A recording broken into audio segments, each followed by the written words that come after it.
All right. We're back now with another episode of a Comic Book Wednesday special, Book Bros, Cosmere Woohoo! Edition. Um, so we're continuing with Mistborn: The Final Empire. Like I said last week, a great starting point for Brandon Sanderson's writing, Cosmere. Um, and we did three more chapters. So we went through chapters 3 through 5 this week. And I thought it's for me the first cool moment of this book happens in these chapters. So, but we'll get to that. That's kind of later on. But I was gonna say uh, there was a lot of cool moments that I had to be like, "Ooh, I'm gonna write that down."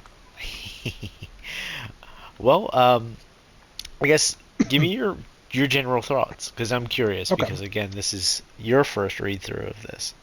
Yes. So general thoughts. I totally called it. that they were related to like noblemen, and I remember we were talking about that last week, and I was like, "Oh, well, if this is the case with powers, then they both must be related to like the nobility, because if that's the only way for them to get powers, like this Yeah, makes sense." And like I remember you being like, and I'm like, okay, maybe I got it wrong. Maybe I did a little bit of a dumb. And, and they confirmed it, which was really cool. yeah, Overall impressions, without getting into like super details, I'm liking it. It is a lot more fast paced in a positive way than I expected. And what I mean by that is like I found myself reading and going, okay, well, how long? Like I'll do a chapter a day, to equate until like we're fresh and ready to discuss everything. yeah, And what I found myself doing at times was going, "Oh, I can't believe I'm this many pages into the book already. This is a little surprising to me." yeah. And so it flows smooth, I guess is the best way I can describe it. I think that's absolutely fair. I had a very similar experience reading this Hmm. because I said to Courtney, "Oh, I'm like almost 100 pages in already. We just started reading this. It's kind of crazy. We're only chapter 5, and it's like 100 pages in. And it's like, um, it flows very quickly. It's to me, it's kind of like a movie that you're engaged with, where like Yeah. 30 minutes go by and you're like, wait a second, how I just sat down. Like this movie just started. How am I Yeah, like already a quarter how the away? heck? Yeah. I know we're nowhere near a quarter of the way through this, but it that's how my brain is equating it right now, you know? Oh, absolutely. Yeah, no, just echoing what you were saying. It's quite surprising because like every Sanderson follows a good writing structure that I heard once from a class I took that was taught by James Patterson. This was like an online deal where he said every chapter should be its own scenario, its own thing. So a chapter, if you follow it correctly, is like a mini story. Yeah. Neil Gaiman does something very similar, which is one of the reasons that I love his works. Patterson, I feel like, as a little bit of a side note, goes a little bit too quick, but he does follow that because if you read some of his books, it'll be like a chapter is like one page, and you're like, why is that one page? It's like, well, that was all the character needed to get out in that moment. Uh-huh. Every chapter is its own mini story, for lack of a better term. I And I think feel that like Brandon Sanderson is following that formula. Oh, absolutely. And you'll definitely see that. I mean, you're trying to get something a point across in a chapter and there's a Stormlight chapter, I believe, in one of the later books that is like a page, like literally, like maybe even a line, and you're like, what? But then that's the chapter, and it just moves on. Um, so yeah, he absolutely follows that rule of thumb. It's just like, hey, I got my point across. You don't need more than this. We're not gonna bloat you here. Yeah. As Uh, I'm gonna probably upset some literary people with this, but the exact opposite of that being Grapes of Wrath, where the guy legitimately talks about his pickup truck for like 4 or 5 pages, and I'm like, okay, get to the fucking point. I don't need to hear about the fucking color and the rust of your truck. I get it. You love it. I've had a truck too. I understand. Shut up. I also love my truck, guy. Like, Yes. Like, we can be done now. that's funny. Um, I'm gonna upset people too. I don't really like those. Like, they might be considered classic novels or like some of the greatest. They kind of just bore me. Those, like where everything's Hmm. over analyzed, and I don't know, just not my thing. Are we okay if I tell a random side story that echoes that point pretty well? Sure. I got in trouble a long time ago in a literary class because um, me with ADHD take things literally sometimes, can't be helped. And the teacher, because this was in high school, had said, "Oh, well, when these things happen, like this is your interpretation of it." And I had one point in time asked her, like, "Well, when authors describe things, why can't they just be at face value?" And she's like, "Well, nobody does that." And I'm like, "But that's not an answer. Why can't something just be at face Face value?" value. Yeah, absolutely. And she was very upset with that. And so the joke that I tell my wife, who has a master's of English, is, sometimes in a book you'll hear an author talk about, oh, the curtains were blue because it echoes this character's sadness and blah blah blah. And then there's me who goes, yeah, the curtains are blue because I couldn't think of a color and I really like blue. Yeah. No, that's why the curtains would be blue in mine. Like, I don't know. It's I don't need to be all deep with it. You know what I mean? We're just Yeah, gonna we're gonna write something for the just a pure enjoyment, and because I thought that blue would be pretty. yeah. But yeah, that's enough of a side tangent. I just thought Yeah, you'd find that funny. fair enough. Well, anyone listening, full on spoiler warning right now, because we're gonna get into it. Um, so chapter three, I want to talk Hmm. about the epigraph a little bit, because it talks about the planet in the past. Um, Yes, let me pull that up. Okay, it right says, here. Go ahead, sorry. I specifically a sentence I had here. It says the great mountains to the north, with their bald snow caps and frosted mantles, stand like watchful gods over the lands of green fertility. Um, Everything on this planet is dead. So you're like, what happens? You know what I mean? This is the first glimpse we get of this place being green and fertile, and kind of even Hmm. looking maybe a little bit something like we're used to. Um, what were you gonna say? In reading these, because that was something that you mentioned to me last time, Yeah, was pay attention to the, epigraphs, is that was the I correct words? believe that's what they're called. Okay. Yeah, Pay I could attention be. to those, and like, as I'm reading them, to me it was like, wow, this is very much like, I feel like what the main character is having to deal with. Like, we talked previously about like the burden of intelligence and how he sees the world differently. And so these epigraphs are talking about like different things that's happened on the planet and different stuff like that. And I thought to myself, like, wow, I wonder if this is how he sees the world, where he just views it differently, and that's why he's able to like have this morale and have this stuff because he understands things different. Yeah, I mean he's definitely a forward thinker, right? So Mm-hmm. he he's definitely gonna like interpret things different than most Ska would, um, and which is his driving force. He's able to look past the chains that have burdened him and things like that. Now, um, there's going to be a lot of Kelsier talk later, um, Mm-hmm. because I mean, chapter 5 is pretty much all Kelsier. There's some Kelsier in the later half of this, in later chapter 3, Um, and I definitely want to talk about him. But this chapter opens up with Vin. And would you call Vin more paranoid or just more instinctually aware?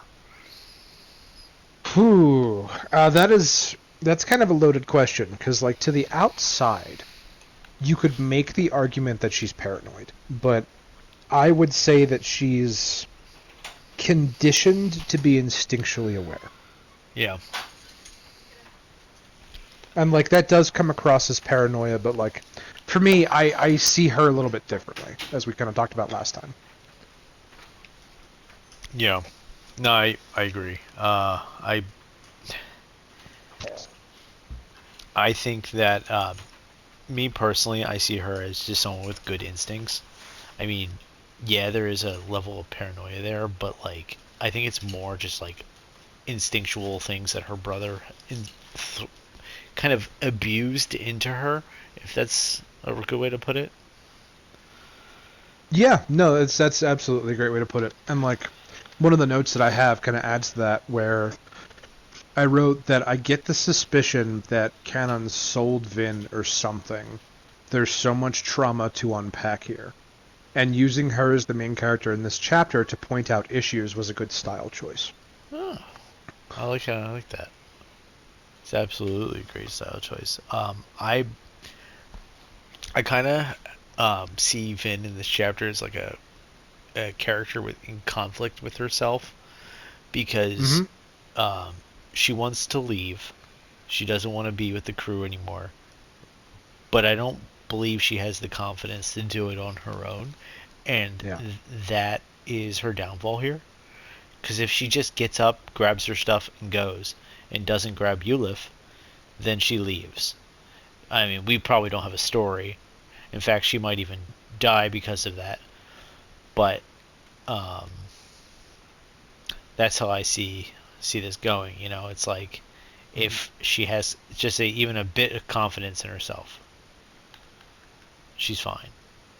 Yeah. Yeah. No, that's there's so many things in this chapter about like implied betrayal and um, things like that, and like Kelsier, to his credit, like some of the crew that he pulls in has like made the commenter of like, "Oh, you're a paranoid one, huh?" And like Yeah. trying to break the tension, be goofy. But I've noticed that like he treats her with respect, he treats her kindly, but he doesn't really make jokes. He does some things occasionally to like, but that's part of his good-natured spirit. Yeah. It's not like I'm going to break the tension, and that's I think a very good character choice for him to be one of the characters. It's like, no, you can't break the tension in somebody like this. You just need to let them fucking chill like an animal, like scared dog, scared cat. Give them some time. Yeah, absolutely. I agree with you on that. I think uh, the Kel is really good at reading people. I think this makes him just like a really good leader. I mean, it refers to Kelsier as like one of the greatest crime leaders. I don't know if I'm saying that right. Like like a Mm-hmm. boss, sort of like a crime boss, just like one of the goodest, best ones in Luthadel. And this was before he was Mistborn. And I think just being able to read people and interact with people is just a good way to go about doing that. It's like that's his strong suit. So Yeah, I no, agree it's with it's a you. blessing. Yeah. Let's see. There is so Brandon likes to do things where he kind of like mention things like in they're real small things and you're supposed to look past them, but also they mean stuff and you come back to them later. And there's something that I read here, and it's a small piece of detail that when Vin was going through her stuff, it says she pulls out a small piece of obsidian the size of a large coin, Oh, I read about chipped that too. into irregular pattern, and said Mm-hmm. Reen carried it as a good luck charm. I don't know what that is. I straightforward and honest with you, like I don't remember that. Hmm. But it could be something like it could be a larger Cosmere thing as whole. Um, I don't know if there is a word of Brandon that's a like kind of like out of the book, him at a con answering questions, and they get put into like a server and they call it like a word of Brandon. I don't know Oh, if that's there is. pretty cool. I don't know if there's one about that. So I'm gonna keep my eye out for that. I know that Steel Inquisitors use Obsidian sometimes, so maybe he had a run in with one of them. Hmm. I had wrote. Let me see. So, see, where did that? No, okay. Oh, yeah, Obsidian like a good luck charm, page 96 or 40, yeah, and I said, "Is this the effect Obsidian can have? This might hold significance because we Ah, talked about previously that she's had luck, she just hasn't used it, and so my initial thought was like, well, if she carries this thing with her, I know some metals like lead can rub off on your skin, and then like you have to go wash your hands because your hands are dirty now. And right. so I thought like, okay, is this one of the reasons that she was able to get luck? Is because she wore this and had this. Hmm. And like, what if one of her like nightly rituals or whatever is to just like hold it or twist it in her hand or something, and that would like lend an explanation as to why she can do some of these things. She could It's just be clever. hella talented. It's clever. I like what you're thinking with that. I mean, like, so let's talk about Allomancy because you Yeah. read enough at this point. You've seen Allomancy, so we're gonna jump around a little bit. You know a lot of what they do. I mean, we've seen steel, iron. So it's iron pulling, steel pushing. So those two are like opposites, right? You can pull Hmm. and push. Um, what else did We have pewter pewter? Yeah, as well. burning pewter enhances physical strength. Hmm. Um, we talked about tin. Burning tin enhances your senses, such as your sight, your smell, your touch, your taste, those type of things. Um, Copper Excuse me. Clubs mentions copper. He's a smoker. So Hmm. what smoker does is it kind of blinds people from your use of allomancy. So if you remember, the Steel Inquisitor was trying to go after Vin by tracking her allomancy. Yeah. If she had a smoker with her, the smoker could blind them. They kind of like put up a cloud. They call a copper cloud Yeah. is what they call Like it. an actual like smoke bomb. Yes, exactly. Um, Makes sense. Okay. um, and we saw Breeze use soothing, um, and I believe soothing is use zinc. I Breeze, is an he's a interest. character. He's a good character. I love Breeze. Um, but before we get into characters, we just talk Yes. Allomancy.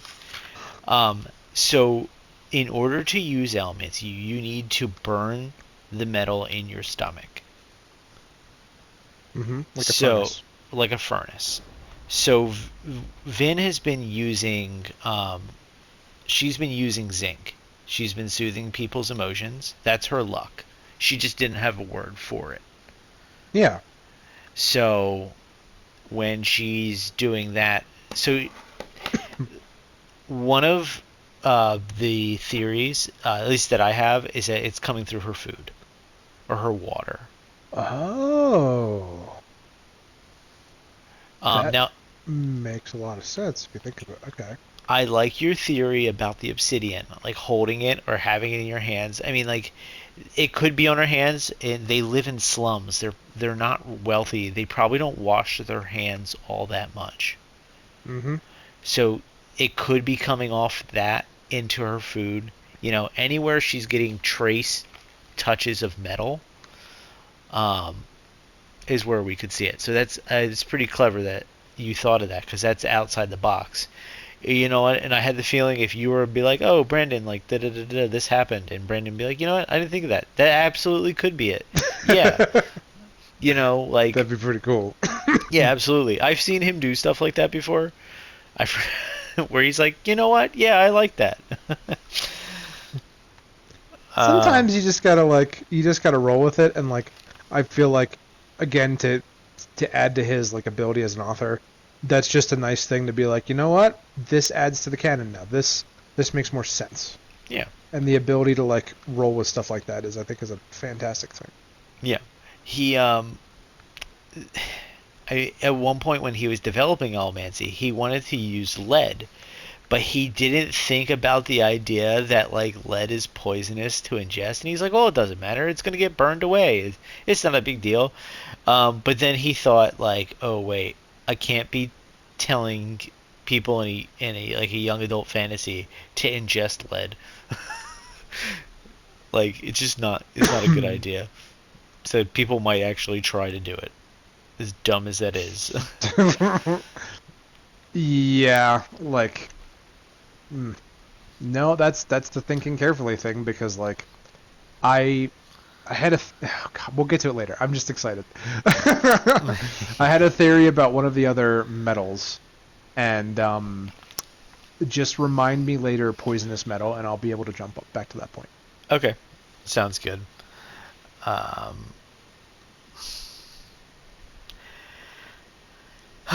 so I'm also notating things like when Reen is talking to her head because I find it so fascinating. Like Vin will be thinking to do something, and Vin hears Reen's voice in her head, and she says, "Fool, ruthlessness is the most logical emotions," and like things like that. Like her her brother was so caustic, unreal that he has seeped into every single part of her mind, and it's just to me that's insane. Like somebody was in your head so much. It's very accurate, and what I find fascinating about that is it made me think like, okay, here's Kelsier who is trying to tell her like, yeah, no, you're a Mistborn, you can do blah blah blah, like it's okay, and she does have those like flashback moments, we'll call them, Yeah. where she thinks of the stuff with her brother, and she goes over some of those things like in her head, and so it got me thinking where I was like, you know, is he even like, do we know for a fact, and you probably do, but I don't yet, if he was actually like really her brother?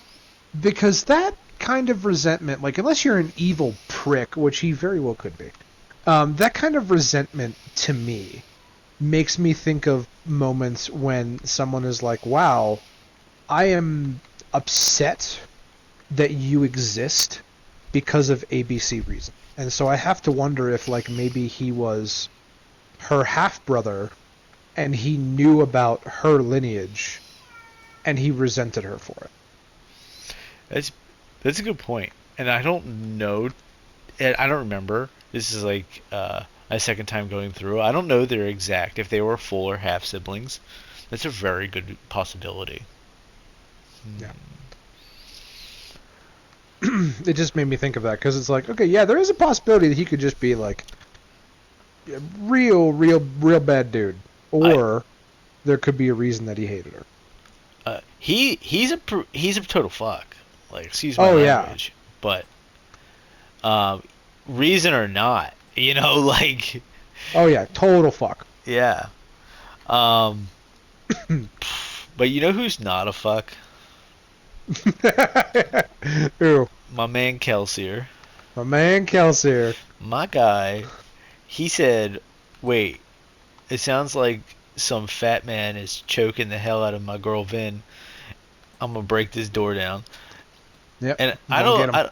I don't remember if Cayman's actually described as fat, but in my head I just picture this huge like Oh, I do too. Like a big old chunker of a dude who is yeah just one of those typical, like, stereotypical medieval, like, lords, or, like, Yeah, who is just fat and awful. Like, yeah, six right there with you. chins. Oh my god. He's got the world's worst mustache. Yep. Yep. Yeah, that's how I'm Mm-hmm. picturing. Um, yo, and Kelsier, like, he is ruthless. He comes in there, like, mentally slaps him around with, like, some steel pushing, you know? And to me, and this is actually the part I don't like, because if I was in charge of a thieving crew, I would not be wearing metal because That's a great point. I would do everything in my power to have like obsidian weapons or wood buttons. Ooh. Like I would do everything in my power so you could not steel push me. That said, there's metal everywhere. You could probably just throw a piece of metal at me. So, but I would just, maybe I'm just a little paranoid, but I just wouldn't. No, that makes sense because then we get into the argument of like mineral versus mineraloid. And, it's very clearly metal, but if we like extend that to minerals, then like would organic metals versus man-made metals, like how effective are they? Right. And that maybe that depends on the individual, right? You Yeah. could Are you strong enough to form a connection with a trace amount of metal? Mm-hmm. No, that is fascinating because like we talk, it mentions that just to jump ahead for a moment in one of the later chapters where Kelsier is fighting, and one of the people he's fighting, I won't name now because we'll get to it in a moment, where they're just like, "Oh, you don't have any metal on you. I have to use these objects in order to fight you." And it's like, well, yeah, these guys were trained to not deal with that, Right. and like I feel like that's the more appropriate way to go about it, is to just go like, okay, hey, I don't, I know people in this world can do this. Metal is pretty hard to avoid. You're absolutely right. But at the same time, probably safer. Yeah. Right. Like you could probably just take the time to do that. Is it super convenient? No, but it's probably the No. smartest way to go about it. Oh, yeah. Like if I was ever at war with people who could be allomancers, I wouldn't be wearing metal. Yeah. No, it'd be incredibly hard because it's one of those things where certain metals are just everywhere. Yep. And no, that puts you in a really dangerous position. Yeah. Absolutely. So Cayman hasn't figured this Yes. out yet because he's a idiot, and he gets his ass wrecked. You know what I mean? Just like Uh-huh. tossed around like a rag doll. And he switches up real fast because Doxson comes in behind. He doesn't recognize Kel, and then he's like, "Oh, Master Doxson." Da, da, da, da, da. And then like he sees Kel's wrists, and he's like, "Oh my God, it's him, the guy." Yeah, that was an interesting moment for me too because I'm like, wait a minute, even these people know about this dude? Oh my god, yeah, they're survivor of Hathsin, Yeah. Master Kelsier, and I'm like, wait a minute, how famous is this dude? Dude, he's him. He's the guy. You know? You ever see Spy Kids 3D? The guy, Elijah Wood. That's Kelsier. Kelsier is the guy, except he doesn't get murked like 3 seconds in.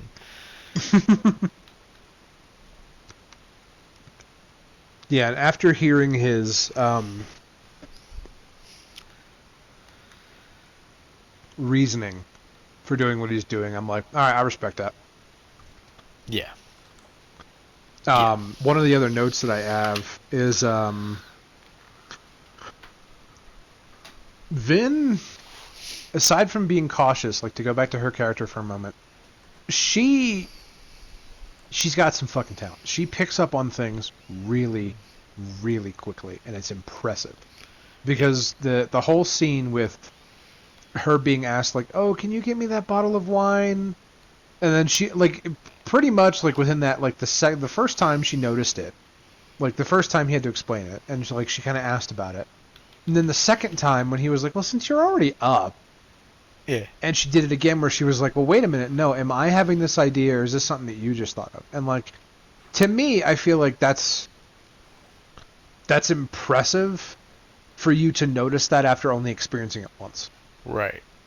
I agree. It's like Like that's some skill. she's very aware. Um, I would almost akin her to a prodigy. Like I think she's just Mm-hmm. naturally gifted at allomancy. Um, and is it because she was born that way, or is it because she's just been like using it her whole life? She's just so familiar with it. That's a great point. You I know, mean, it was she born a mm, prodigy, or that's is what she the just answer. so well trained? Like, how do we know, right? Yeah. No, absolutely true. And I'm curious and excited to learn more about her because there's definitely some elements where, to echo something that you were saying a moment ago, if she had a little bit more confidence in what she was doing, she could go far. And I feel like that lack of confidence is sometimes what really holds her down. Yeah, yeah, and if and I'd go a step further, it's just the constant berating by her brother when she was young is the reason for that. Hmm. Yeah. No, absolutely. Yeah, like I think the end of this chapter was where we learn Vin's mother tried to kill her, and that her Hmm. father is a high prelate in the Steel Ministry. Yeah. Which that leads into something that it was advice that Kelsier gave her that made me pause and think for a minute. Mm-hmm. And the quote was, "You don't have to play by their rules." And so immediately my brain went to colonial fighting with George Washington, where, me being a history nerd here, um, the reason that Washington did a lot of things in those battles and a lot of good is because the British were all very okay. We're honorable. We're fighters. We have to stand in a line to shoot, and then we have to advance and reload. We have to play by the rules. Right. And Washington was using guerrilla tactics, consistently going, "No, I'm going to do what I want. Eat me." Like he probably didn't say that, but like I bet he felt it. Yeah, And of course he so did. I thought of that, and I was like, "Well, wait a minute. The nobility have things they can and can't do, or that they're not supposed to do. Like there's if he says you don't have to play by their rules, that implies that there are hidden rules. And so, if there are hidden rules on things the nobility is supposed to do and supposed to not do, that to me is fascinating because he's essentially teaching her like, yeah, you're thinking like them, be chaotic. Yeah. Don't think like them. Do what you want. Yeah, fuck around, find out. Fuck around, find out. And I'm like, you know what? I really respect that mentality because when you're doing something this intense in all the stuff that they are going to do that we're going to talk about, like you have to play by that. Yep. Yeah, it's kind of like there's a part later on where Doxton's like, it took me 8 months to do this, and he goes, well, I'm not trying to be quiet no more. You know, Mm-hmm. it's kind of like that, and I like those moments. I like it when any main character is kind of just like, fuck the rules, I'm gonna go do this now. It's Yeah. exciting to read. It's fun. Um,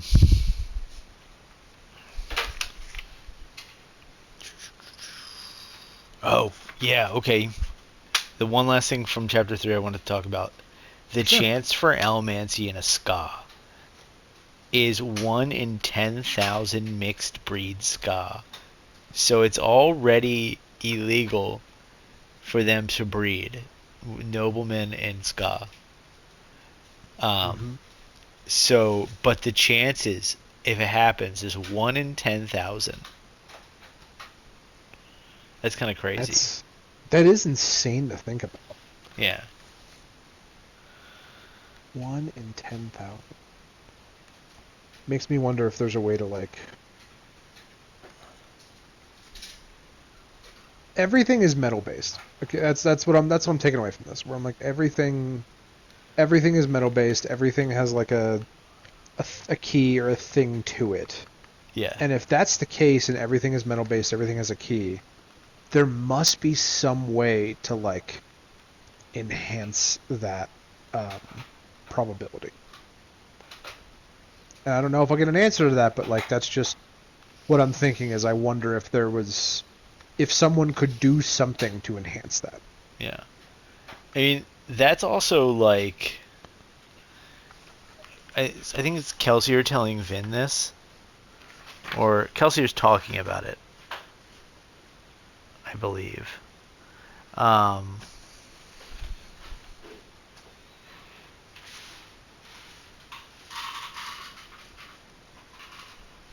yeah, yeah, Kelsier's talking about this. That could just be propaganda. Like Kelsier doesn't actually know the numbers. He's just giving stats that he's heard. You know, it might not Oh, be damn, you're true, right. right? He's not reliable in this sense because I mean he's been a half breed ska his whole life. You know, like Mm-hmm. he doesn't know. Oh my God, and you bring up a great point because that goes back to something you mentioned in our previous discussion where talked about how like that's why the they don't want the nobility with the ska women because they don't want to share this power. Right. And so this society is pretty heavily like, you know, overly religious with certain things. Hmm. And so if the propaganda was, hey, this can't happen anyway, it's another way to discourage it. So no, that's a Right. damn good point. What's the point? It's not gonna matter. Don't do it. Yeah. Yeah, that's how I see that. So it's fascinating to think about it. Now, um, the next chapter, chapter 4, primarily focuses on the meeting, their job, Yes. what they're trying to do. Um, let's just jump into the characters that we meet because we meet a lot of new characters and they're all pretty important. How Mm-hmm. you mentioned Breeze earlier? You want to talk about Breeze? Every D&D party has a breeze. And a breeze, in the way that I'm using this, because this is going to be a thing now. Breeze is somebody what you take a like the cocky fighter, sprinkle a little bit of bard in there, and then you get breeze. Yeah. And with his powers, that just makes sense. Oh, absolutely. Yeah, to be able to soothe people, that's definitely a bard's ability. Yeah. This Oh is yeah. like a bard and a fighter had a kid, and the kid was like, "No, I want to take after both mom and dad." Yeah. And I also got the vibe that like Breeze likes to try to pretend to be noble. Like, Yeah, with that outfit that he was wearing. yeah, absolutely. I just have the feeling like, does he want to be them? Does he envy them? You know, it's not. I oh, go ahead. I apologize. No, it's not just like, oh, I want to destroy this class. It's kind of like I want to replace this class. I got that impression. I also got the impression of like he is very much because his power is like influence. Hmm. I see him as like a fake it till you make it kind of person, Okay. where if he is going to influence people and say like, "Oh, I know what I'm talking about. You should listen to me. I know more than you," etc., etc. You need to look the part. And so he has this ability to like talk to people. But then when he wears that, especially to people who don't know him, I imagine that makes him easier for him to get what he wants in situations.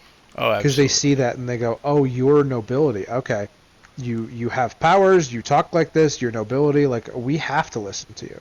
That's a very good point. It's more than just, oh, I have the ability to control your emotions.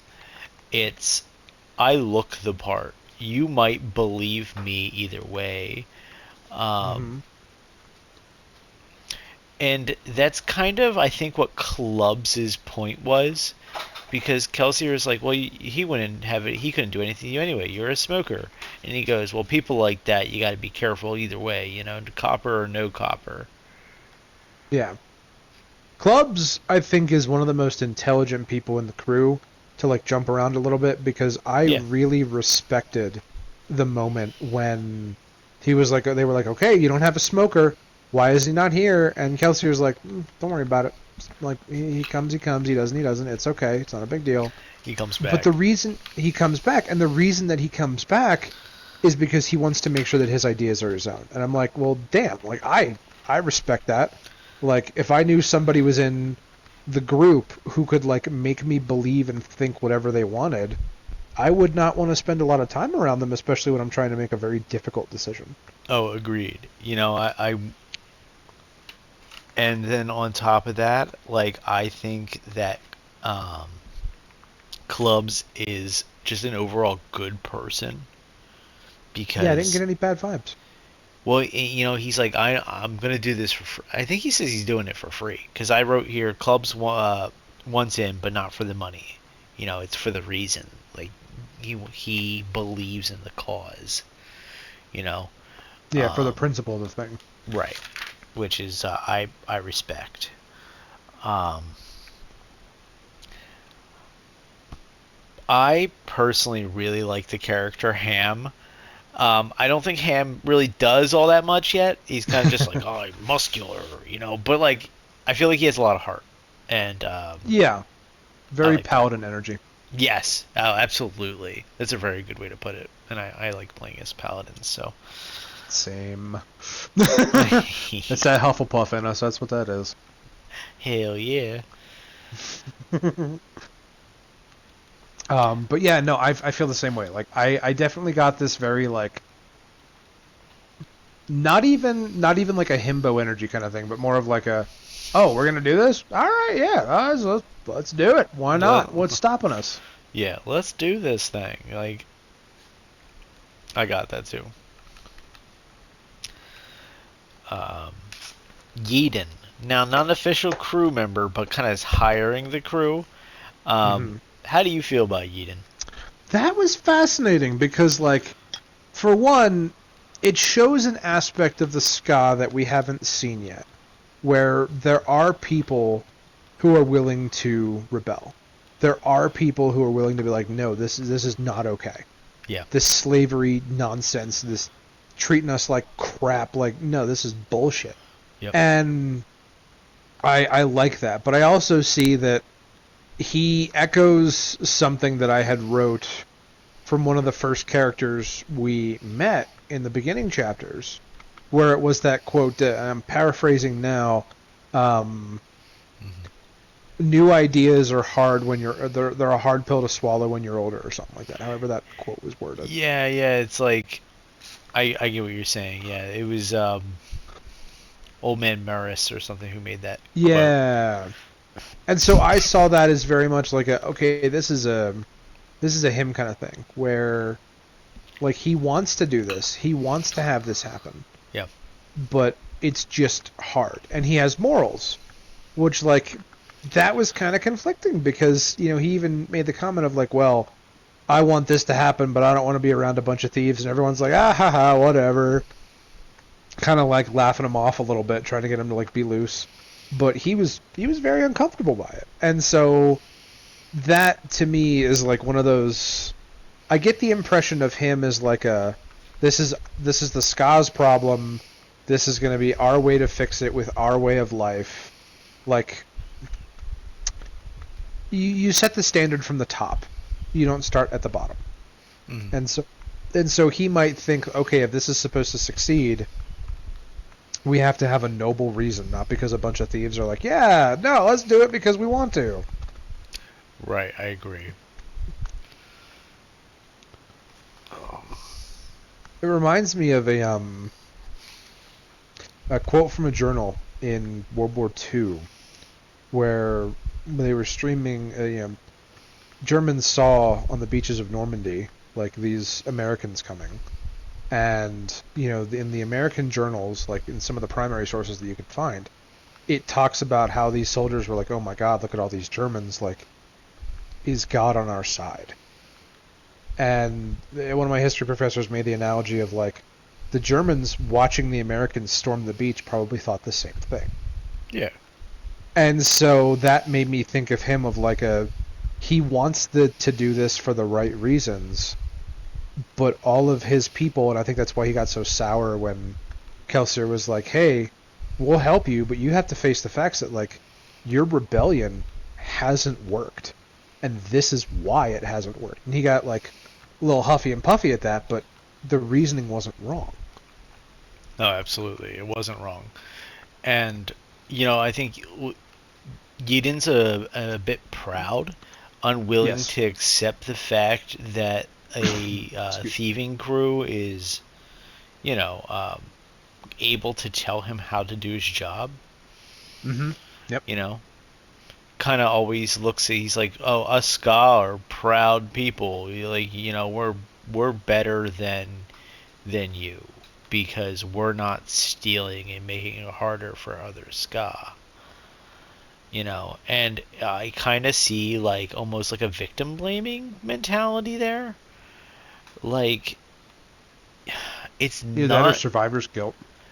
or survivor's guilt. I mean, it's not the thieving crew's fault that this is how they're choosing to survive in this hostile world. Just Yeah. because the other, it almost feels like the thieving crews. Yes, it's for personal gain, but they are already rebelling. You know, Yeah. They're not and going about it as like we are only doing this for the money. The money is like this is an added bonus for them, but yeah, that's not all of their motivations. They all have different separate motivations that make them fascinating. right. And one could argue that none of these people would be in thieving crews if this world was hospitable to Ska. Mm-hmm. So, and I think that's something that Eden just doesn't quite grasp. He just sees like, oh, you guys are thieves, we're not. You're making this harder for us. I feel like that's a good quality of a leadership on Kelsier because he's he tries to joke with them, tries to be funny with them, but he's very patient with them. Yeah, yeah, absolutely. I mean, Kelsier is a natural leader. I feel like he has the potential to make an enterprise for himself. Mm-hmm. You know, I do also see where he uses humor as a coping mechanism. he's definitely mentally ill in some ways. Oh yeah, Yeah. I there's a little mean, bit of the sad. he does definitely has a little bit of the sad, um, but for good reason. Oh yeah. Um, Can we? Are we at the point where we can talk about that reason, or not quite yet? I don't want yeah, to. no, we Jump can. ahead too I much. I, I feel like we've been kind of floating, kind of loosely as it is, Yeah. but we can talk about Kelsier's reason, and we're close enough Okay. at this point. So with them killing his wife, and like that being the reason why he's like, nope, all of you need to die. Yep. And when I read that, I was like, all right, fair enough. Not, nope, and I have nothing to say against that. I think there was an actual quote. I need to check my notes here. Let's see. Any man who upheld the final empire for any man who upheld the final empire forfeit the right to live. Damn. And that was in chapter 5 is where I found that quote. Um, and so like his reasoning for what he's doing, when I heard about that and like hearing about how he survived these pits and like escaped and like he's been running on revenge pretty much his Revenge. entire time. Yeah, I would agree with that. He is not a happy camper by any means. Let's see here. We'll go back to that in a sec. I There's have actually. a funny quote for you. Oh yeah, hit me with the funny Okay, quote. so this is a funny that I wrote down. I wrote, great way to establish trust. Force them to make you a drink. 0 out of 10 Breeze. Rude.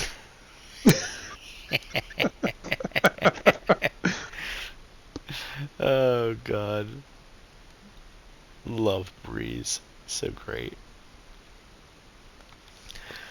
Um, you know what? We jumped around. I'm gonna go back to where I was. Okay, so there was I made a mistake. The other Oh, last week I said they mentioned a creature by the name of Kolos, and I was like, you'll never yeah. hear that again in this book. I was wrong. He mentions it again in chapter 4. Yeah, I Um, wrote that down too because I was like, what are this? so Kolos are monsters. I'm not going to explain further because read and find out. But Love it. Great answer. he goes. The quote here is that if he makes those creatures on if he marches those creatures on his own capital city, the destruction it would cause could be even more dangerous than the financial instability.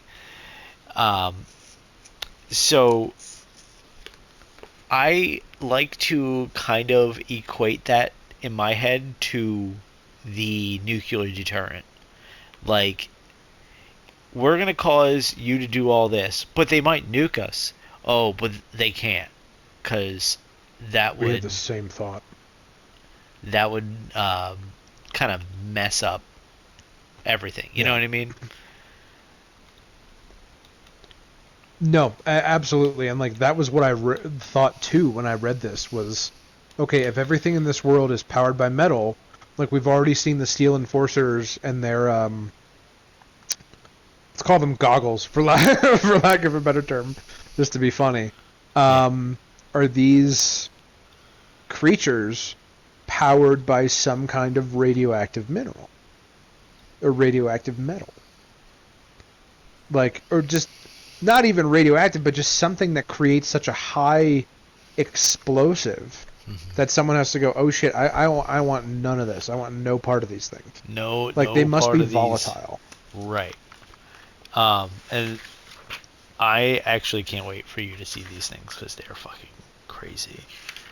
Um, Okay, sweet. and then we talk about they refer to the Lord Ruler as the sliver of infinity. That Um, was fascinating. Yeah. and the quote is a piece of God Himself. That is a weird way to phrase that. A piece of God Himself, sliver of God. So a lot of Wait a a minute. lot of people would refer to the Lord Ruler as God, but here they're calling him a sliver of infinity. Well, a sliver of infinity is infinity, right? Because a fraction of infinity is still infinity. Um, Kinda. I mean, what I thought of, like, now that we're saying it, because I initially, like, it was one of those things where I was like, okay, Ian and I are going to talk about this. It's going to trigger some thoughts because I couldn't articulate this the other night, but a sliver of God. Is he, could, not that you're going to answer this, but, like, could he be channeling one of those shards? um, Silence. I had to take a drink of water. Um, That's just great timing to do that. That was funny. I like what you're thinking. It is more complex than that. Okay. I would just leave it at that. All right. Well, I'm excited to learn more. Well, Yeah. I'll give you the shorthand version of that. That is not a no, that is not a yes. It is more complex than that.